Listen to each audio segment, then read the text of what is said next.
Attach. Attached. I'm Sandra, 32 years old, and until last month, I was the family ATM. For 8 years after my parents died, I've been paying my aunt and uncle's mortgage, my cousin's private school tuition, and funding my other cousin's endless business ventures. Then my aunt accidentally sent me a video. I watched in horror as they laughed about what a pathetic failure I was, despite my successful career as a software engineer. She should be grateful to have us, they mocked, while planning to ask for more money. I stayed silent until their next payment was due. If you're watching this story of family betrayal and boundaries, drop a comment telling me where you're viewing from, hit subscribe, and stick around to see how I finally stood up for myself. I grew up in Westfield, a small town in Pennsylvania, where everyone knew everyone else's business. My parents were middle-class, hardworking people who valued education above all else. Dad was an accountant at the local manufacturing plant, and Mom taught second grade at Westfield Elementary. They weren't wealthy by any means, but they managed their money carefully and always made sure I had what I needed. Sandra. My dad would tell me, the best investment you can make is in your own mind. He'd say this while helping me with calculus homework or building science fair projects at the kitchen table. Those quiet evenings working alongside him while Mom graded papers nearby are some of my most treasured memories. I was always academically inclined. While other kids played sports or joined dance classes, I was happiest with my nose in a book or figuring out how to program our family's clunky desktop computer. By high school, I was already taking college-level computer science courses online and dreaming of working for a major tech company. My extended family had a different set of values. Aunt Peggy, my mother's sister, had married Uncle Roy right out of high school. They had 2 children, my cousins Linda and Gerald, and lived in a town about 30 minutes away. Aunt Peggy worked as a receptionist at a doctor's office, and Uncle Roy bounced between various factory and construction jobs, never quite finding his footing in any career. There was always an undercurrent of tension between my parents and Aunt Peggy's family. Though Mom never said it outright, I could sense her frustration when Aunt Peggy would make comments about our fancy college plans, or hint that my parents thought they were too good for the rest of the family. Your mom and dad think that piece of paper from a university makes them special. Aunt Peggy once told me when I was 16 after I mentioned applying to MIT. But look at Roy and me, we've done just fine without all that student debt. The fact that my parents' careful financial planning meant I wouldn't need to take on much debt wasn't something she wanted to hear, nor was the reality that doing fine for Aunt Peggy meant living paycheck to paycheck and regularly asking my parents for small loans that were rarely repaid. My cousins seemed to absorb their parents' attitude. Linda, who was 3 years older than me, dropped out of community college when she got pregnant at 19. She married the baby's father, a nice enough guy named Frank, who worked at the same factory as Uncle Roy. Gerald, a year younger than me, struggled through high school and seemed more interested in get-rich-quick schemes than building any kind of stable career. Whenever I achieved something academically, winning the state science fair, being named valedictorian, getting accepted to MIT with a partial scholarship there would be obligatory congratulations, followed by subtle digs.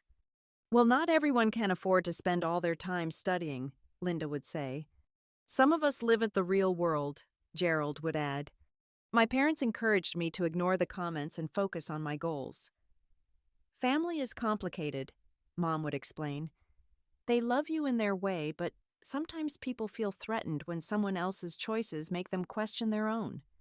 I followed their advice, maintaining cordial relationships while creating some emotional distance. I'd go home for holidays and family gatherings, but kept conversations light and avoided discussing my academic achievements or career ambitions. When I graduated from MIT with my computer science degree, I landed a job at a growing tech company in Boston. The starting salary was more than either of my parents had ever made, and I was on track for rapid advancement.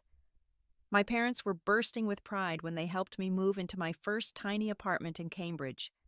"You did it, Sandra," Dad said, hanging a framed poster of Grace Hopper, my computer science hero, on my wall. "This is just the beginning." 3 months later, they were both gone. The fire started in the middle of the night, an electrical issue in the aging wiring of their home. By the time the neighbors noticed and called 911, the house was engulfed. My parents never made it out of their bedroom. I was 24 years old, and suddenly an orphan. The grief was overwhelming, a physical pain that made it hard to breathe. I took bereavement leave from my new job and went back to Westfield for the funeral and to deal with my parents' affairs. Aunt Peggy and Uncle Roy stepped up immediately. They arranged the funeral, coordinated the food for the reception afterward, and helped me start sorting through the charred remains of the house. Linda brought her children over to distract me with their innocent chatter, and even Gerald showed up consistently to help clear debris. "We're your family now," Aunt Peggy told me, holding me as I sobbed after the funeral. "We'll get through this together." For those first few weeks, their support was genuine and crucial. I couldn't have managed without them. When it came time to settle my parents' estate, I discovered they had modest life insurance policies and some savings, but most of their assets had been tied up in the house, which was now a total loss. The insurance payout would come eventually, but wouldn't amount to much after the mortgage was paid off. I returned to Boston and my job, throwing myself into work as a way to cope with the grief. My company was understanding, and the technical challenges helped keep my mind occupied during the day. Nights were harder, filled with memories and regrets about all the things I'd never get to tell my parents. About 2 months after the funeral, I got the first call. Uncle Roy had been laid off from his factory job due to downsizing. With only Aunt Peggy's receptionist salary, they were struggling to make their mortgage payment. "I hate to ask," Aunt Peggy said, her voice strained, "but is there any way you could help us out just this one time? We were there for you when your parents passed, and now we're in a tight spot." Without hesitation, I transferred $1,500 to cover their mortgage. It was a significant amount on my entry-level salary, but they were family and they had supported me through the worst time of my life. The next month, Uncle Roy was still unemployed and they needed help again. Then Linda called. She and Frank were separating and she suddenly needed help with childcare costs so she could work more hours. A month later, Gerald wanted to start a landscaping business and needed capital for equipment. What started as one-time emergency assistance quickly evolved into regular financial support. Each request came with reassurances that it was temporary, that things would turn around soon, that they wouldn't ask again if it wasn't absolutely necessary. I believed them because I needed to believe in something. My parents were gone, and this was the only family I had left. Supporting them financially gave me a sense of purpose and connection, during a time when I felt adrift in my grief. As the months turned into years, my career advanced rapidly. I was promoted to senior software engineer within 2 years and then to team lead a year after that. My salary increased accordingly, and I was able to buy a small but modern condo in a nice area of Boston. Meanwhile, my family's financial situations never seemed to improve. Uncle Roy found sporadic work, but nothing stable. Linda's divorce became final, leaving her a single mother of 2. Gerald's landscaping business failed within 6 months, as did his subsequent attempts at starting a food truck, a house-flipping venture, and an online drop-shipping store. Each failure or setback came with more requests for financial help, and each time I found it harder to say no.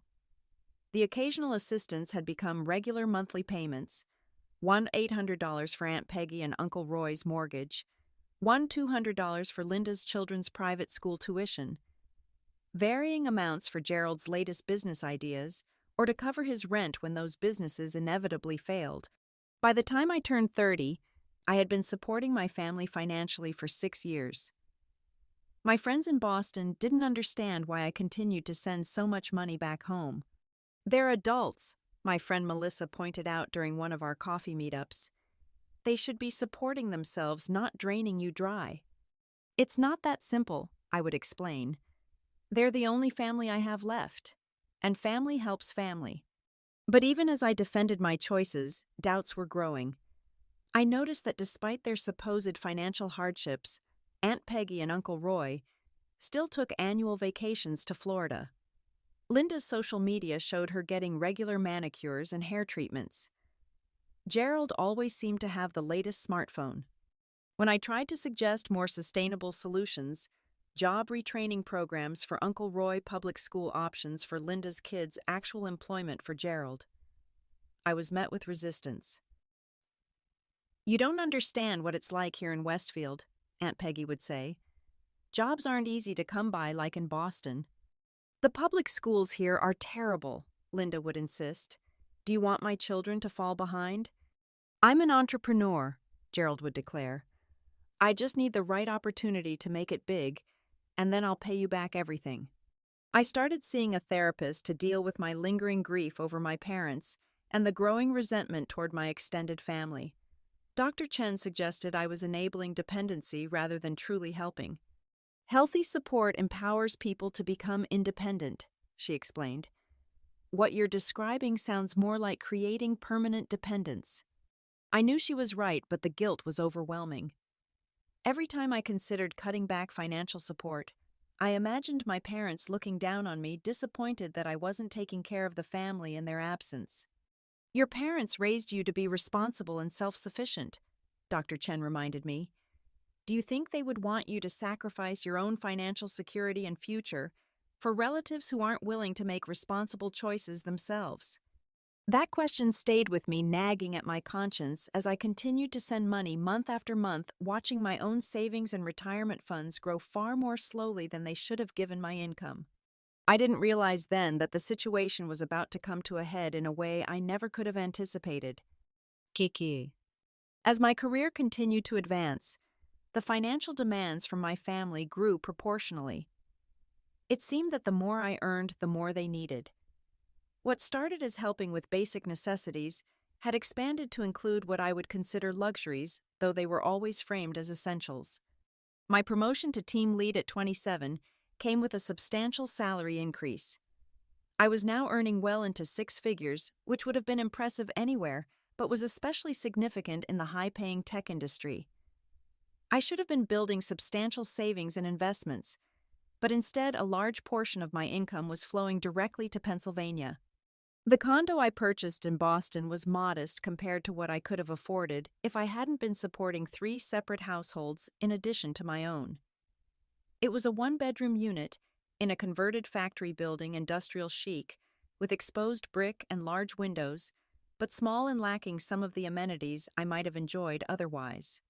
My financial obligations to my family had become both substantial and specific. Aunt Peggy and Uncle Roy's mortgage payments had increased to $100 per month after they refinanced to consolidate some credit card debt. "It's actually saving us money in the long run," Aunt Peggy had explained, glossing over the fact that they had run up the credit card debt in the first place, partly on a kitchen renovation that she had described as absolutely necessary, because their countertops were embarrassingly outdated. Uncle Roy had found work as a forklift operator, but claimed the pay was insufficient to cover their expenses. "You know how it is with inflation these days," he would say during our monthly calls.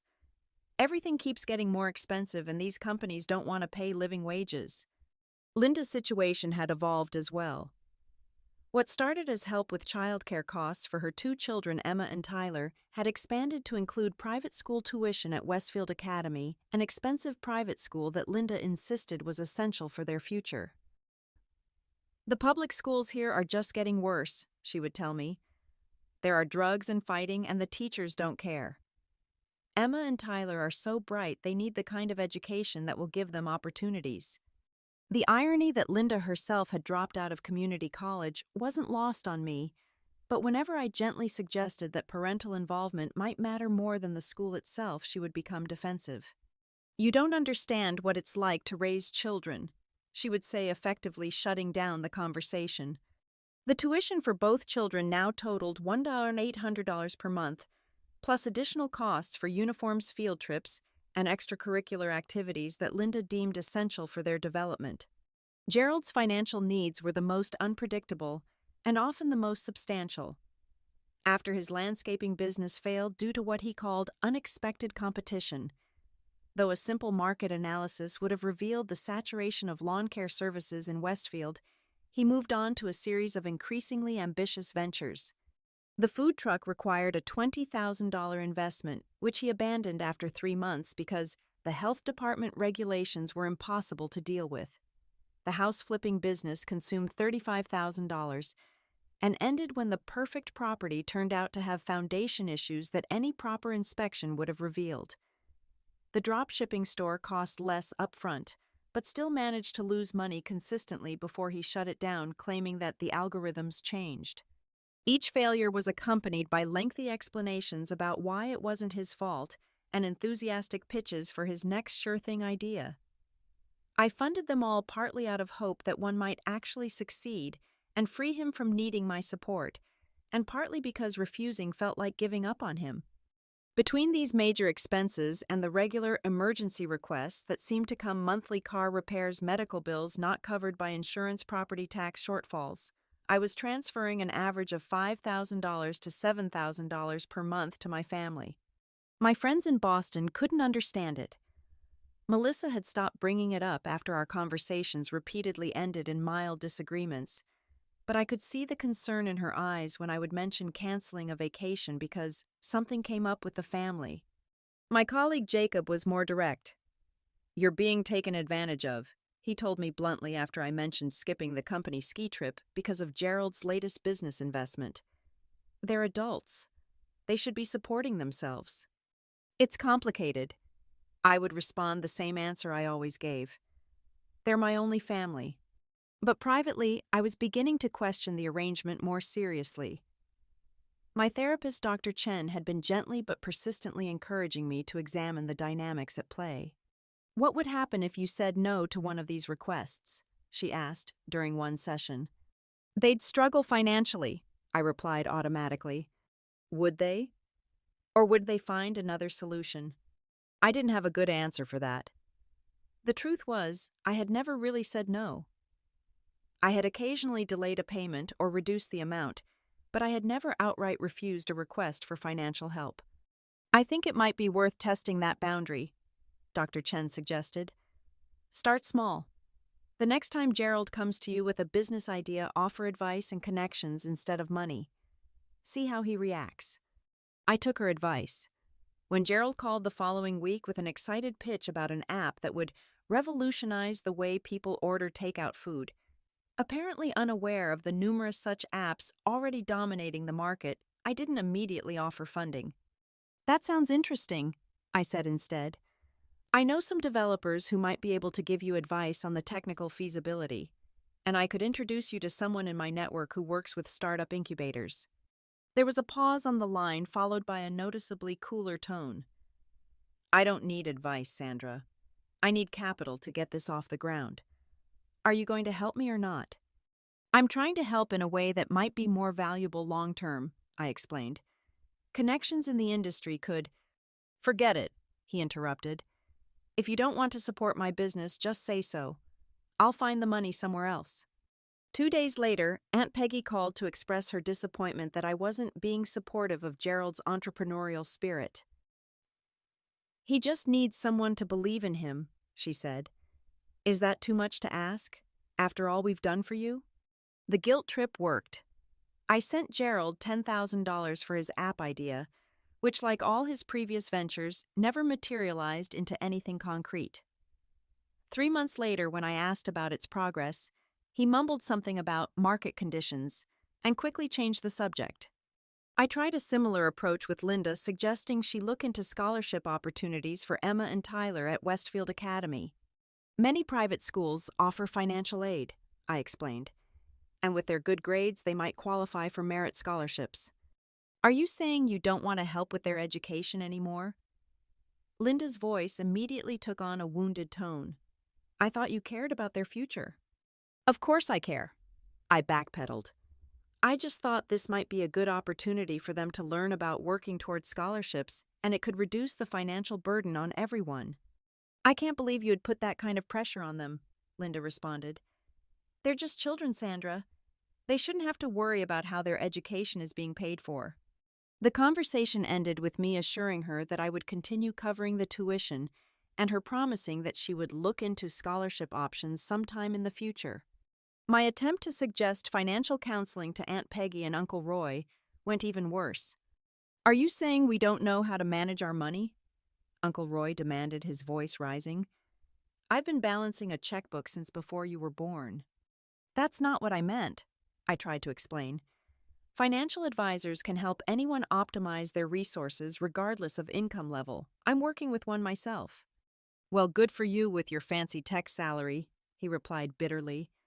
"Some of us are just trying to keep a roof over our heads. We don't need some stranger telling us we can't afford to live in our own home." The conversation devolved from there, ending with Aunt Peggy tearfully reminding me that they had taken me in during my darkest hours, after my parents died, conveniently omitting that I had stayed with them for exactly 9 days before returning to my apartment in Boston. After each of these attempts, the family would close ranks. There would be days of limited communication, followed by a return to normal interactions, always accompanied by a new financial request that I would feel too guilty to refuse. The pattern was clear, but I felt powerless to break it. Every time I tried to establish a boundary, I was met with emotional manipulation that triggered my fear of losing the only family I had left. Dr. Chen called it a trauma bond. My grief over losing my parents had made me vulnerable to these dynamics, and years of financial entanglement had only strengthened the unhealthy patterns. "You're not responsible for their financial well-being," she reminded me repeatedly. "Adults make their own choices and live with the consequences." Intellectually, I understood this, but emotionally, I remained caught in a web of obligation, guilt, and fear. It would take something dramatic to finally break the cycle. I had no idea that something was about to arrive in the form of an accidental video message. My 32nd birthday fell on a Wednesday. I had taken the day off work, planning to treat myself to a massage, a nice lunch, and an afternoon at the Museum of Fine Arts, small luxuries that I rarely allowed myself despite my substantial income. The family had all called the previous weekend to wish me happy birthday in advance, each conversation eventually steering toward their current financial needs. Aunt Peggy and Uncle Roy were facing a property tax bill. Linda needed money for Emma's school trip to Washington, D.C. Gerald was between jobs again and short on rent. I had made the transfers as usual, mentally adjusting my birthday plans downward. The massage became a walk in the park. The fancy lunch became a sandwich from my favorite deli.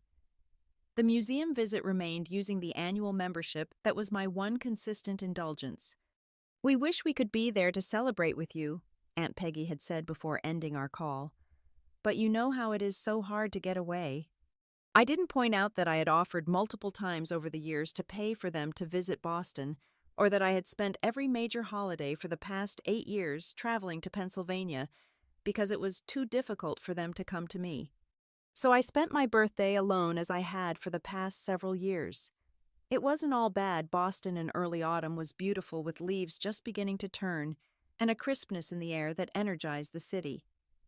The museum's new contemporary exhibition was thought-provoking, and I treated myself to coffee and pastry in the cafe, watching people move through the atrium with their own stories and connections. That evening, as I settled onto my couch with takeout sushi and a glass of wine, my phone chimed with a message notification. It was from Aunt Peggy, a video message.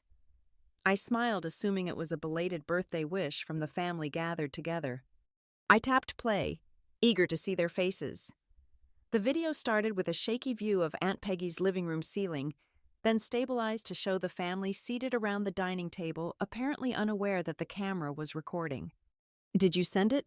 Uncle Roy was asking, reaching for a beer. "Send what?" Aunt Peggy replied, her phone clearly set down on a surface still recording. "The birthday message to Sandra," he said, taking a swig from the bottle.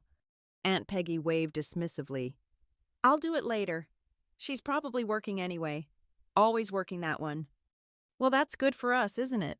Linda laughed, helping herself to what looked like cake.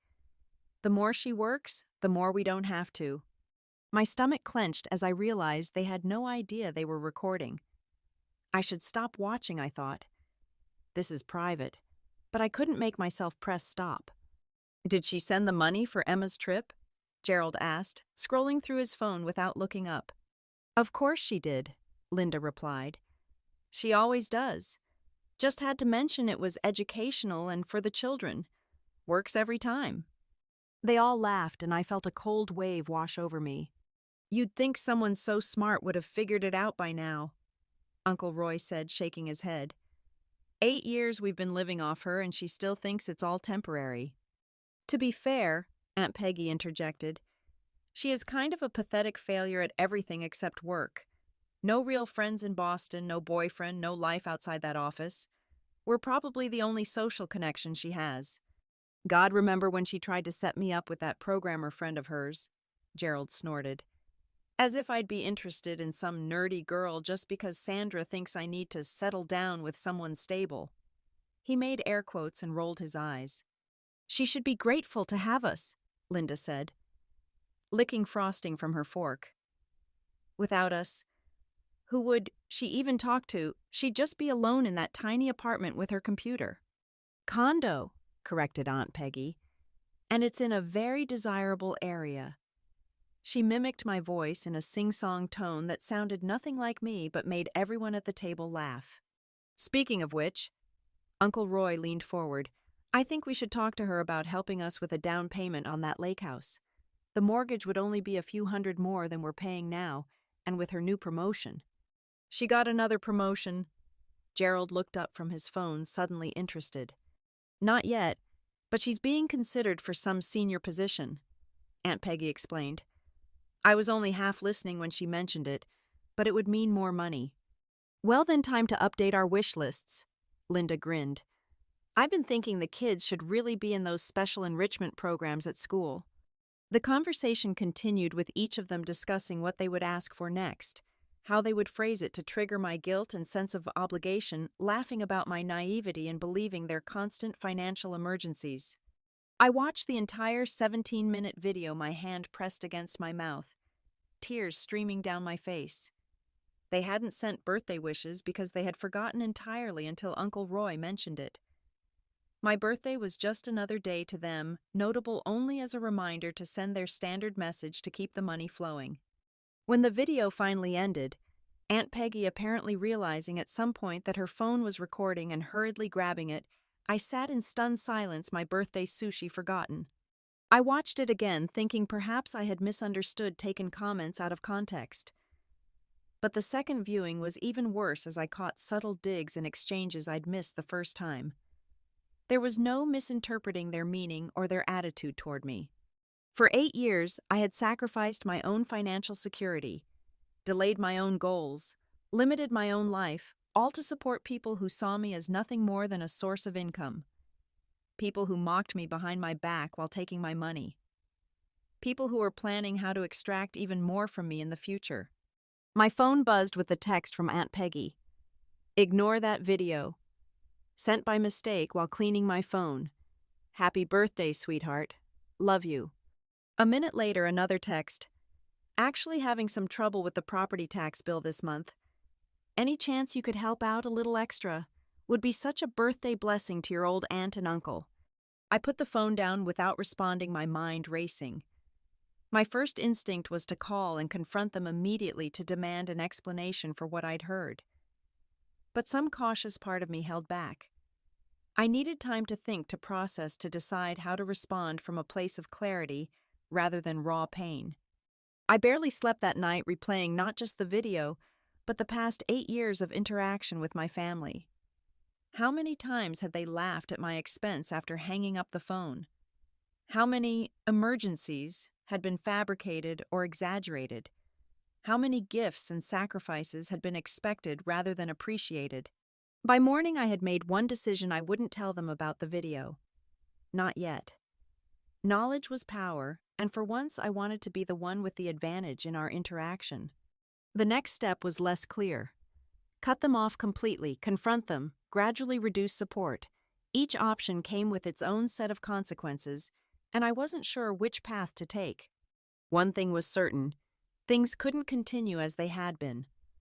The illusion had been shattered, and there was no going back to the person I was before watching that video. Jawan. I called in sick to work the next day, something I rarely did. My boss, Michael, was immediately concerned. Everything okay, Sandra? You never miss work. Just need a mental health day, I replied, my voice steady despite the emotional turmoil inside. I'll be back tomorrow. Take the time you need, he said. "The team can handle things for now." With an unexpected free day, I made an emergency appointment with Dr. Chen. Thankfully, she had a cancellation and could see me that afternoon. I arrived at her office still feeling numb, clutching my phone with the damning video like it was both evidence and weapon. When I showed it to her, her normally neutral therapeutic expression briefly shifted to one of genuine shock before she composed herself.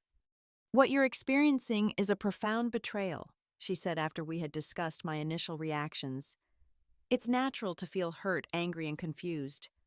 "What do I do now?" I asked the question that had kept me awake all night. Dr. Chen considered this carefully. "That depends on what you want the outcome to be. Before we discuss specific actions, let's explore how you're feeling and what you value most in this situation." We spent the hour dissecting my complicated emotions. The anger was obvious, hot, and immediate. The hurt went deeper, touching the wound of my parents' loss and my desperate need for family connection. But there was something else, too.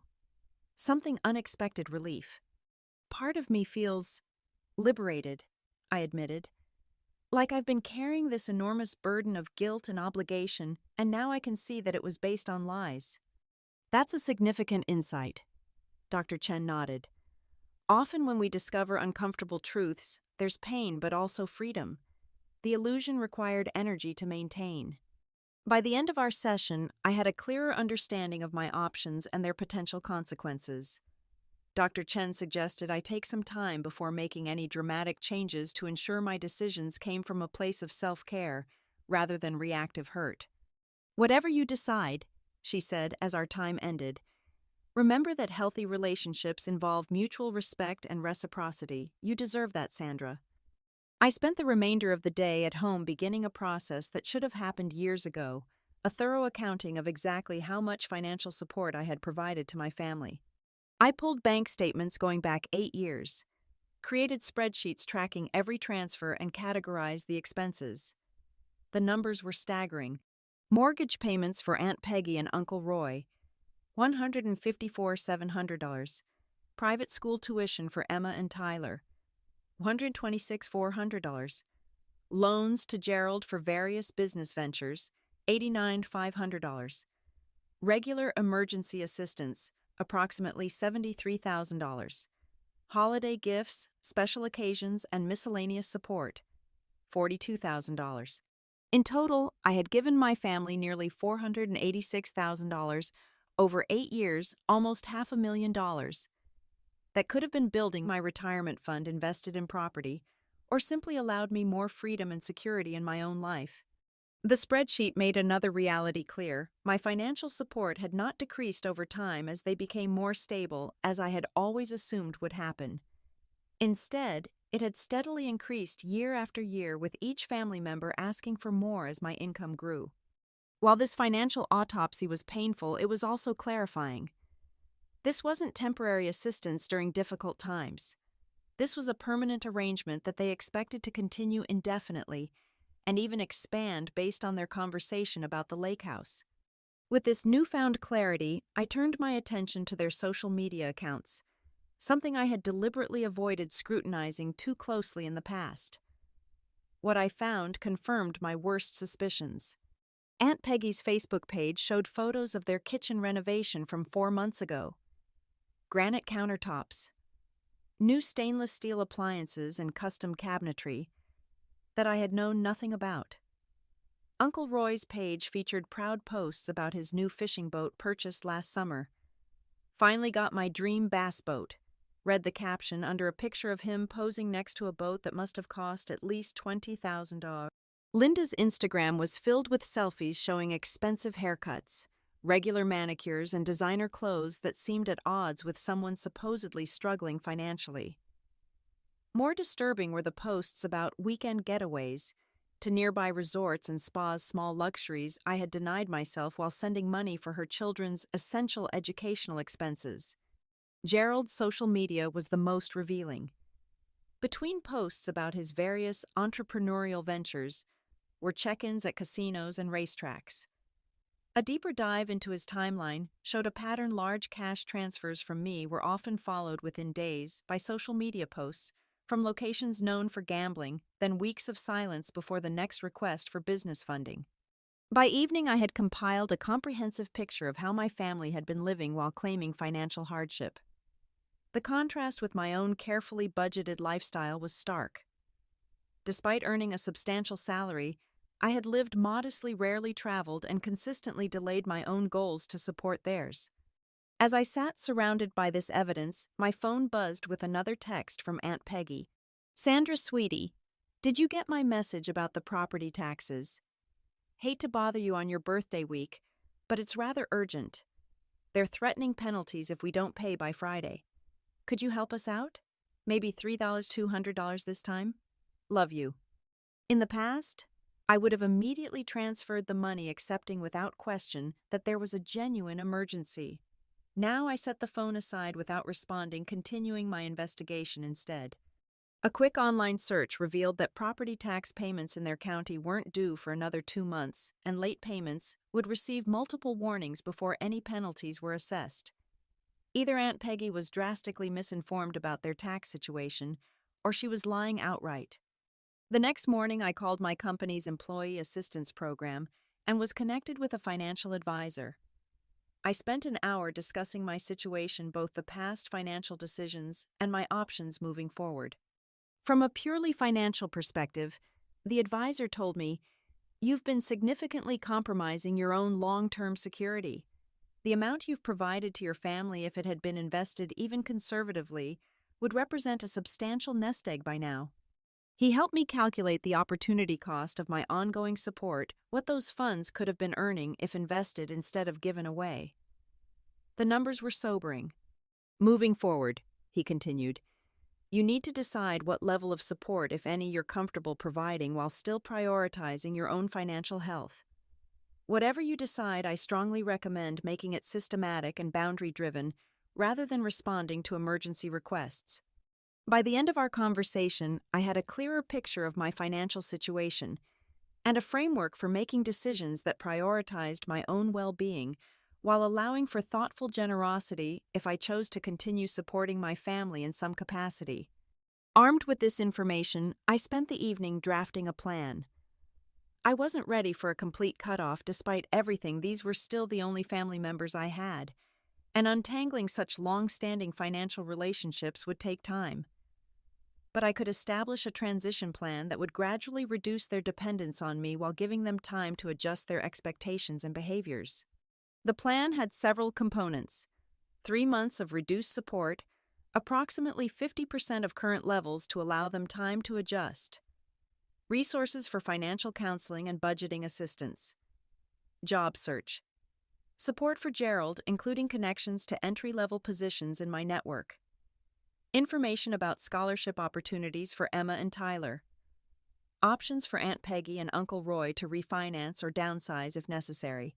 What I needed now was the courage to implement this plan in the face of what would certainly be significant resistance. The family would use every emotional manipulation tactic they had refined over the years. They would attempt to trigger my guilt, my grief over my parents, my fear of being alone. For the first time, I had to be stronger than those fears. The video had shown me a painful truth, but it had also given me something valuable, a clear view of the reality I had been avoiding for years. As another text came in from Aunt Peggy, "Sandra, did you get my messages? It's really urgent about these taxes." I made my decision. I would not respond immediately. I would wait until our scheduled monthly family video call in 2 days when I could address everyone at once. Until then, I would prepare, gathering my evidence, rehearsing my approach, and strengthening my resolve. For once, I would be the one setting the terms of our interaction. The silent treatment wasn't a punishment, it was a boundary, my first real one in 8 years. And it felt both terrifying and necessary. Kaka. The silence from my end was apparently unsettling to my family. By the end of the first day, without a response, Aunt Peggy had sent 4 more increasingly urgent texts. By the end of the second day, all 4 family members had called multiple times, leaving voicemails that ranged from concerned to irritated. "Sandra, it's Aunt Peggy again. I'm getting worried about you. Please call back as soon as you can. The tax situation is very serious. Hey, it's Gerald. Aunt Peggy said she can't reach you. Everything okay? Also, I wanted to run a new business idea by you. Call me. Sandra, it's Uncle Roy. Your aunt is very upset that you're not responding. We raised you better than to ignore family. Call us back immediately. It's Linda. What's going on? Mom said you're ignoring her messages about their tax bill. That's not like you. The kids were asking about you too. Emma needs to know about that school trip payment. Call me. Each message reinforced what the video had already shown me. Their primary concern wasn't my well-being, but the status of their expected financial support. None of them mentioned my birthday again or asked if I was okay for any reason other than my unusual silence about money matters. I maintained my silence, focusing instead on preparing for our upcoming video call.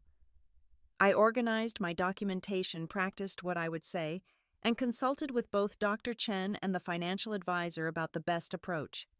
Be prepared for them to escalate emotionally when they realize you're setting boundaries, Dr. Chen warned. Remember, their response is about them, not about you. Stay centered in your own worth and needs. The financial advisor was more pragmatic.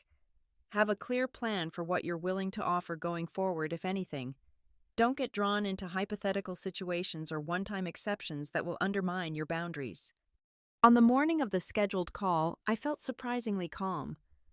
The hurt was still there, but it had been joined by a sense of purpose and clarity.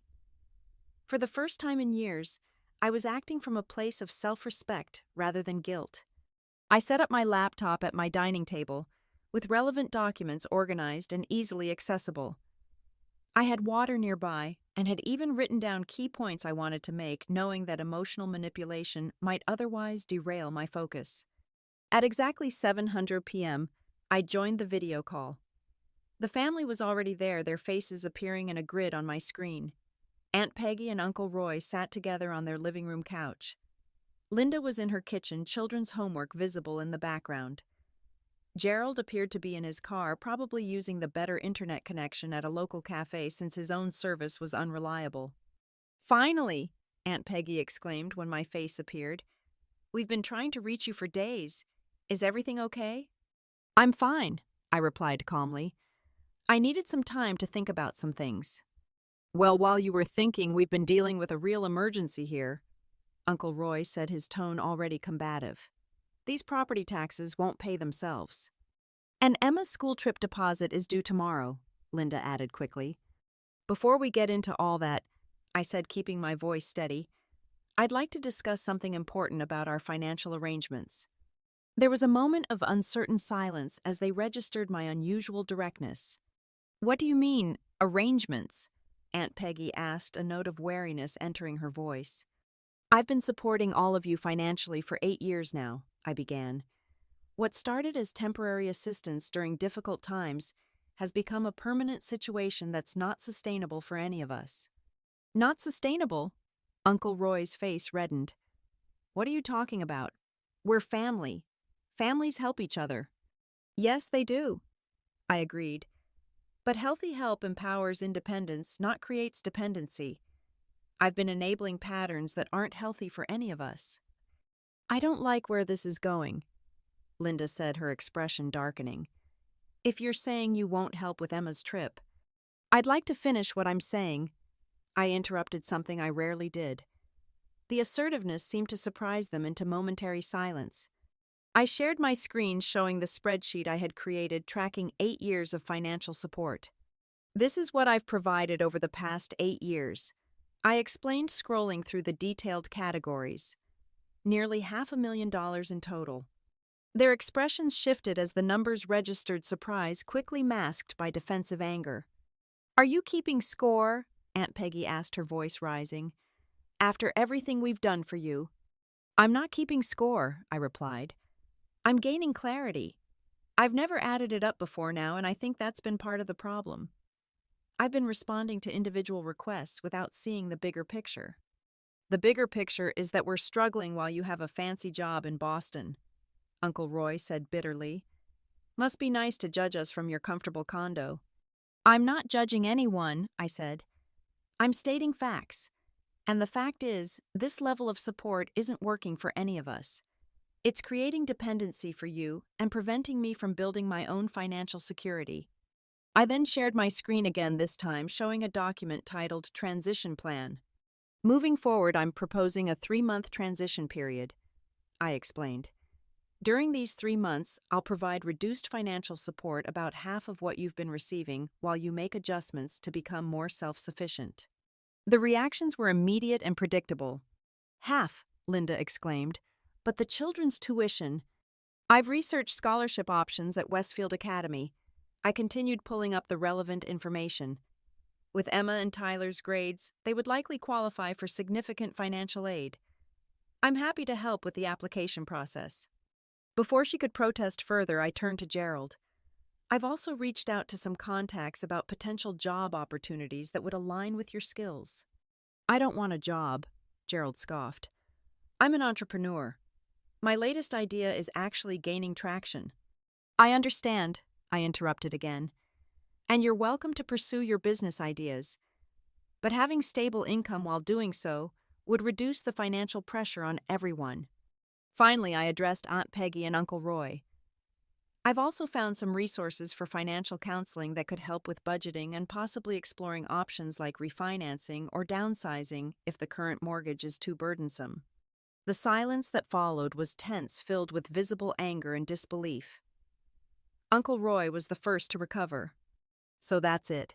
After 8 years, you're just cutting us off, throwing us a few pamphlets and walking away. I'm not cutting anyone off, I said calmly. I'm suggesting a gradual transition to a healthier relationship financially and emotionally. This is about the money you sent for Gerald's app, isn't it? Aunt Peggy accused. It's still in development. These things take time. It's not about any single expense, I replied. It's about the overall pattern and what it's doing to all of us. Linda's expression had shifted from shock to calculation.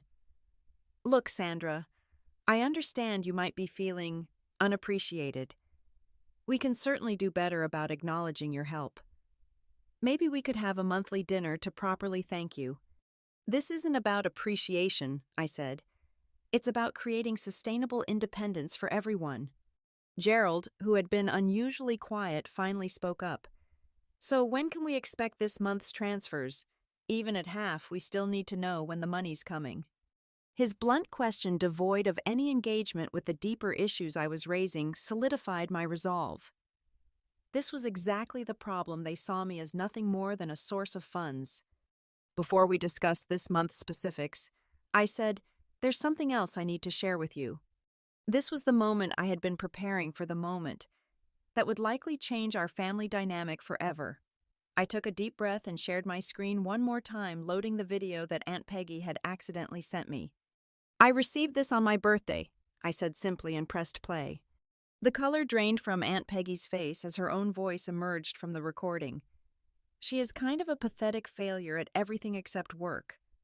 No real friends in Boston, no boyfriend, no life outside that office.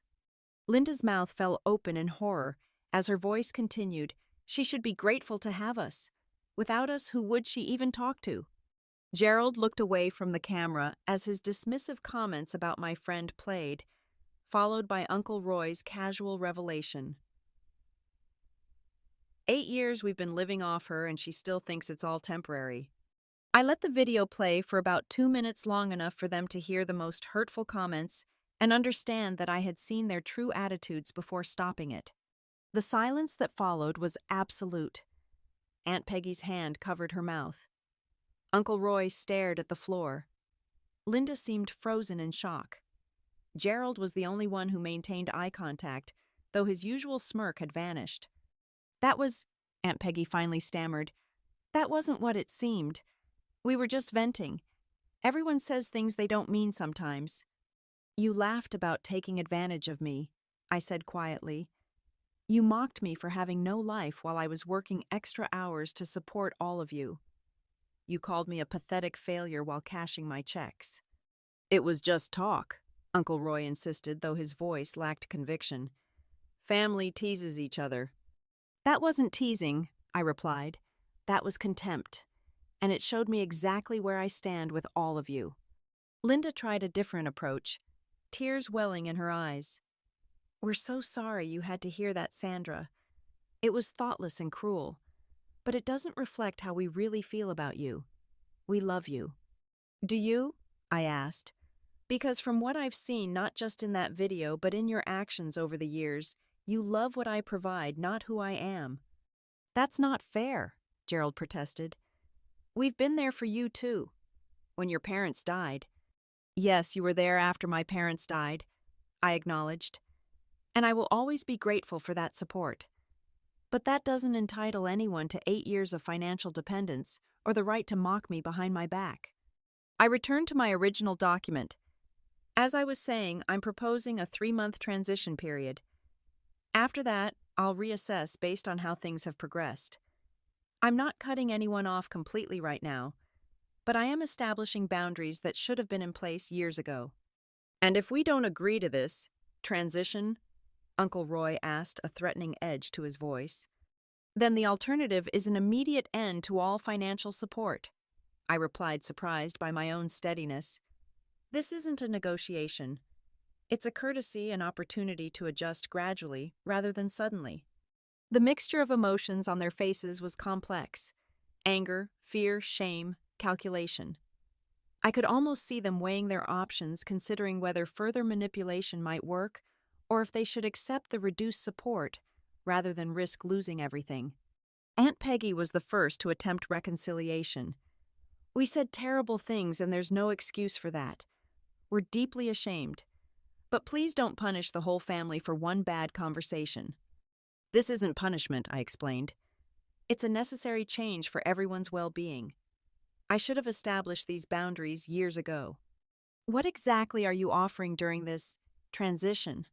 Linda asked, her practical side emerging through her distress. I outlined the specific reduced amounts I was proposing for each household, along with the resources and support I was willing to provide to help them move toward greater independence. The conversation continued for another hour, cycling through various emotional tactics: guilt, anger, remorse, rationalization, bargaining. I remained calm but firm, returning consistently to the core message: things were changing not because I wanted to hurt them, but because the current arrangement was unhealthy for everyone. By the end of the call, a tentative agreement had been reached. They would accept the reduced support for 3 months while exploring the resources I had offered. No one was happy, but everyone understood that the alternative, an immediate end to all support, was worse from their perspective. As we prepared to end the call, I added one final point: I need time to process everything that's happened. I won't be available for our usual calls or texts for the next month. The scheduled transfers will happen automatically, but I need space to think about what kind of relationship we can have moving forward. Their protests were immediate but ineffective. For once, I was setting the terms of our interaction, and the boundary felt both necessary and empowering. As I closed my laptop after the call ended, I felt a complex mixture of emotions: grief for the family relationship I had thought I had relief at finally speaking my truth, anxiety about their reactions, and underneath it all, a growing sense of liberation. The worst had happened. They had shown their true feelings about me, and I had confronted them about it, yet I was still standing. The fear that had kept me trapped in unhealthy patterns for 8 years had lost much of its power. Whatever came next would be difficult, but for the first time in years, I was making choices based on self-respect rather than fear and guilt. That alone felt like a significant victory. Ow. The aftermath of the confrontation was both challenging and illuminating. As expected, my phone was flooded with messages within hours of ending the call, texts and voicemails ranging from tearful apologies to angry accusations. Aunt Peggy sent long paragraphs about how they had always considered me a daughter, and how hurt she was that I would throw their worst moment in their faces. Uncle Roy left gruff voicemails about family loyalty and how I was making a mountain out of a molehill. Linda's approach was more calculated, sending photos of Emma and Tyler looking sad with captions like, "They don't understand why their aunt is angry with them." Gerald alternated between defensive, "Everyone vents sometimes," and surprisingly vulnerable, "I know I've disappointed you." True to my word, I didn't respond to any of these messages. I had been clear about needing space, and for once I was honoring my own boundaries rather than catering to their emotional demands. Instead, I focused on implementing the financial transition plan. The first reduced transfers went out as scheduled. I had set them up automatically through my bank to avoid the emotional manipulation that might have occurred with manual transfers each month. Along with the money, I emailed detailed information about the resources I had mentioned, scholarship applications for Westfield Academy job listings that matched Gerald's actual skills rather than his entrepreneurial fantasies, and contact information for a financial counselor who specialized in helping families develop realistic budgets. The first week without our usual daily communication was surprisingly peaceful. I hadn't realized how much emotional energy I had been expending managing my family's needs and crises until that energy was suddenly available for other things. I deep cleaned my condo, reconnected with friends I had been neglecting, and even signed up for a weekend photography workshop I had been interested in for years, but had always deemed too expensive or time-consuming. The second week brought the first cracks in the family's united front. Linda emailed, not texted, which seemed significant somehow, with questions about the scholarship applications. Her tone was businesslike without the emotional manipulation that had characterized our interactions for years. "I looked at the forms you sent," she wrote. "The deadline for next semester is coming up. If you have time, could you look over our application before we submit it? You're better at this kind of thing than I am." I broke my no-contact rule to reply with specific practical advice about strengthening their application, focusing particularly on Emma and Tyler's academic achievements and extracurricular activities. Linda's response was a simple, "Thanks, this helps." This small practical exchange felt different from our usual interactions, more balanced, more respectful of boundaries, focused on helping her develop skills rather than doing things for her. It was a tiny step, but it gave me hope that at least one relationship might evolve in a healthier direction.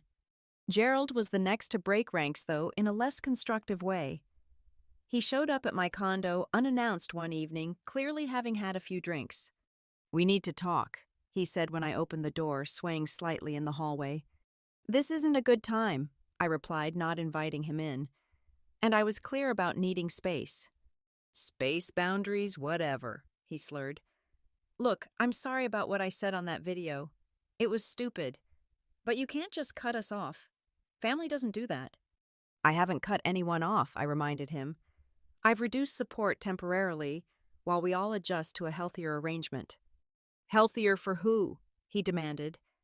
"You're doing great in Boston with your fancy job while we're struggling back home. You think a few job listings are going to fix everything?" "No, I don't," I said honestly.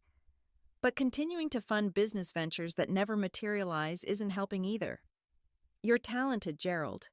You could be successful if you applied yourself consistently to something real." He laughed bitterly. "Right, the perfect Sandra has it all figured out." "I don't have anything figured out," I admitted. "I'm just trying to find a better way forward for all of us." We talked for a few more minutes in the hallway before I firmly but gently sent him on his way, offering to call him an Uber back to wherever he was staying in Boston.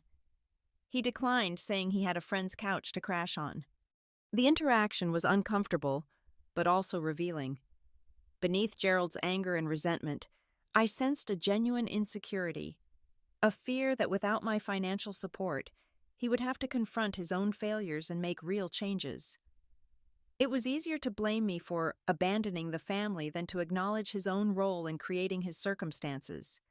By the third week, the initial flood of messages had slowed to a trickle.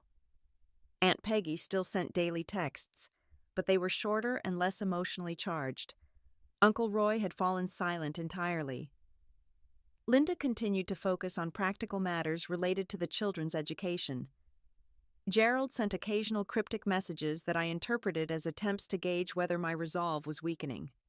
During this period, I maintained regular sessions with Dr. Chen, processing the complex emotions that emerged as I established these new boundaries. The guilt was still present but diminishing as I reconnected with my own needs and values. "What you're experiencing is a normal part of the boundary-setting process," Dr. Chen assured me. The discomfort doesn't mean you're doing something wrong. Often it means you're doing something necessary that should have happened long ago. I also consulted with the financial advisor about adjusting my own financial plans now that I was directing less money toward my family. For the first time, I began serious retirement planning, increased my emergency fund, and even researched investment properties that could provide additional income streams. The most surprising development came at the end of the first month when I received an email from Linda with the subject line, "Thank you. I wanted to let you know that Emma and Tyler have been awarded partial scholarships for next semester," she wrote. "Between that and the part-time job I've started at the hospital administrative office, we should be able to manage the reduced tuition. It's not easy, but it feels good to be contributing more to their education myself. The kids are actually proud that their mom is working. Tyler said it makes him want to work harder in school too." It was the first acknowledgement from any family member that the changes I had initiated might actually have positive effects beyond just my own financial well-being. I wrote back a brief but warm congratulation, maintaining appropriate boundaries while leaving the door open for this healthier type of communication. As the second month began, I gradually allowed more contact with family members who were respecting my boundaries. Linda and I established a weekly email exchange focused primarily on the children and her new job. Gerald sent a surprisingly humble message about interviewing for an entry-level position at a local marketing firm, not the entrepreneurial dream he had always chased, but a solid opportunity to develop skills and establish financial stability. Aunt Peggy and Uncle Roy remained the most resistant to the new reality. Their communications alternated between attempts at guilt-tripping, "The house feels so empty without your regular calls," and thinly veiled demands disguised as information, "The water heater is making strange noises, probably needs to be replaced soon."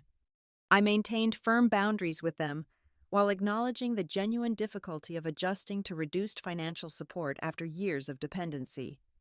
When Uncle Roy finally reached out directly about the property tax situation this time, with actual documentation showing the amounts and due dates, I provided specific information about payment plans and assistance programs available in their county rather than simply sending money.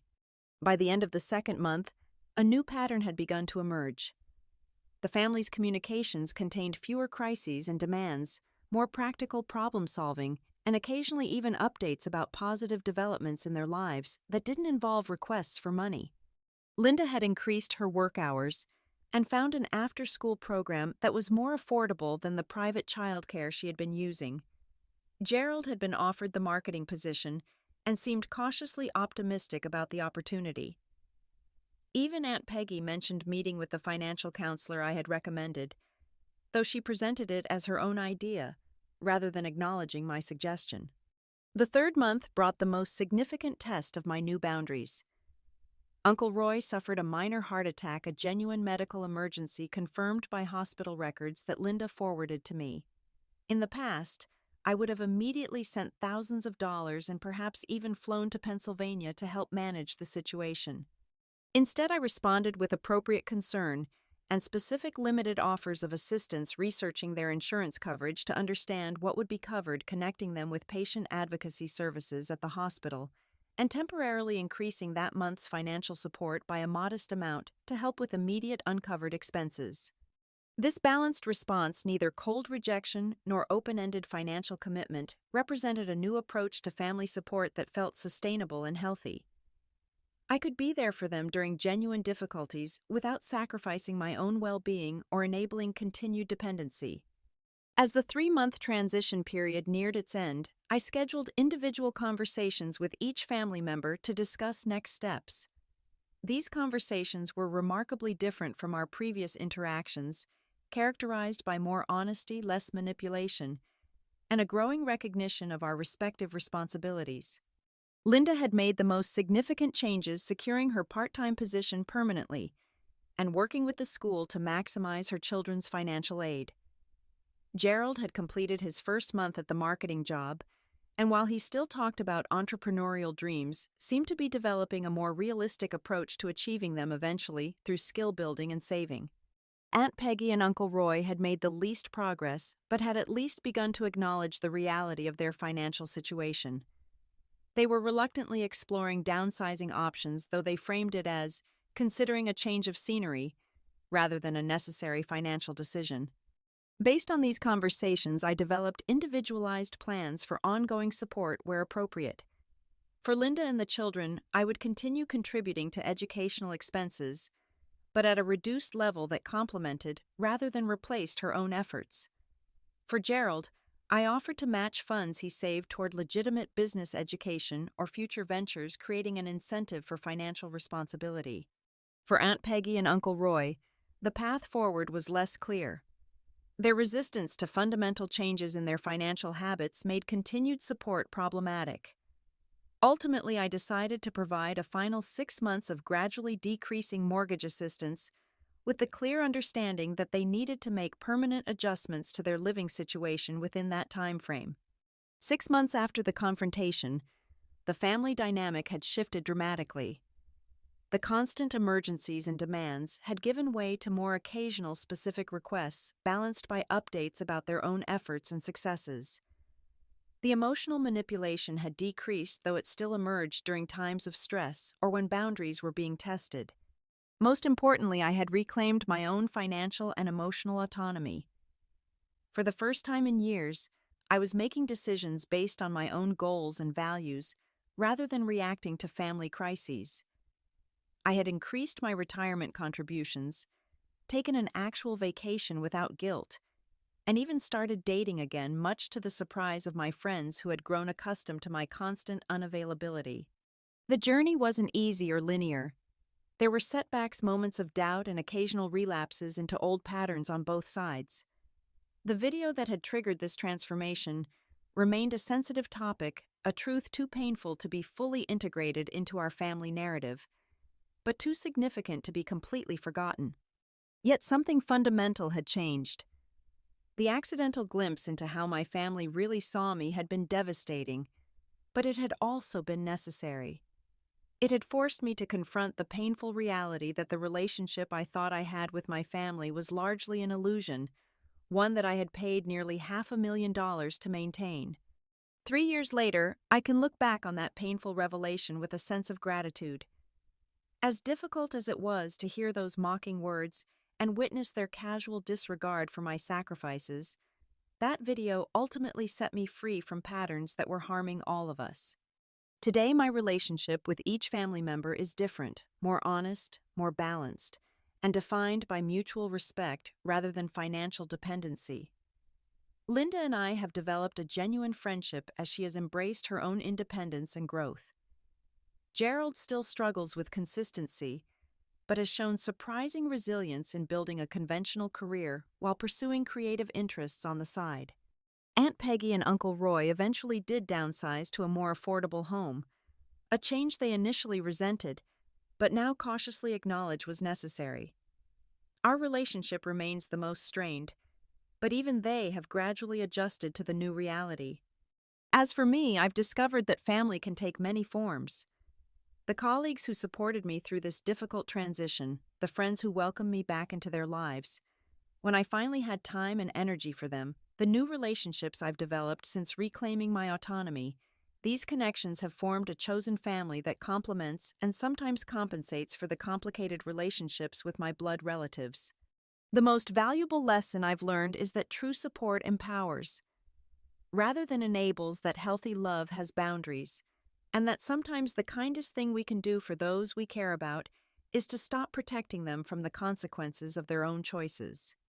If you're in a similar situation supporting family members financially, while feeling unappreciated or taken advantage of, remember that setting boundaries isn't selfish. It's necessary for everyone's growth and well-being. Have you ever had to establish difficult boundaries with family? How did you handle it? Share your experience in the comments below. And if this story resonated with you, please subscribe, and share it with someone who might need to hear that it's okay to prioritize their own well-being. Thank you for listening to my journey, and remember, sometimes the most loving thing you can do is stop enabling behaviors that keep someone stuck in unhealthy patterns.